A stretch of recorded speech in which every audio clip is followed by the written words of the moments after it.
ನಮಸ್ಕಾರ ಸ್ನೇಹಿತರೆ. ಇಂದು ಕನ್ನಡ ಟಿವಿ ಮತ್ತು ಚಿತ್ರರಂಗ ಒಂದು ಅಪಾರ ಪ್ರತಿಭೆಯನ್ನು ಕಳೆದುಕೊಂಡಿದೆ. ನಮ್ಮೆಲ್ಲರ ಮನಸ್ಸುಗಳನ್ನು ಗೆದ್ದ, ನಗಿಸಲು ಮನಸ್ಸೋತ, ಕಷ್ಟಪಡುವವರಿಗಾಗಿ ನಗಿಸುತ್ತಿದ್ದ ಕಾಮಿಡಿ ಕಿಲಾಡಿಗಳ ವಿಜೇತ ರಾಕೇಶ್ ಪೂಜಾರಿ ಅಕಾಲಿಕವಾಗಿ ನಮ್ಮನ್ನು ಅಗಲಿದ್ದಾರೆ. ಅವರ ಜೀವನ ಯಾನ ಹೇಗಿತ್ತು ಅಂತ ನೋಡೋಣ. ರಾಕೇಶ್ ಪೂಜಾರಿ ಅವರು ಉಡುಪಿ ಜಿಲ್ಲೆಯ ಕಾರ್ಕಳದ ನಿವಾಸಿ.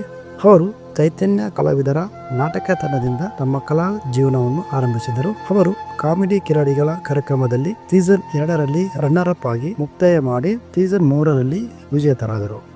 ಜನಪ್ರಿಯ ಧಾರಾವಾಹಿ ಹಿಟ್ಲರ್ ಕಲ್ಯಾಣದಲ್ಲಿ ಅವರು ಪ್ರಮುಖ ಪಾತ್ರ ವಹಿಸಿದ್ದರು. ಚಿತ್ರರಂಗದಲ್ಲಿಯೂ ಅವರ ಹೆಜ್ಜೆ ಇಟ್ಟಿದ್ದು ಪೈಲ್ವಾನ್, ಇದು ಎಂಥ ಲೋಕವಯ್ಯ, 2 ಚಿತ್ರಗಳು, ಪೆಕ್ಕಮ್ಮಿ, ಅಮರ್ ಪೊಲೀಸ್ ಇತ್ಯಾದಿಗಳಲ್ಲಿ ಅಭಿನಯಿಸಿದ್ದರು.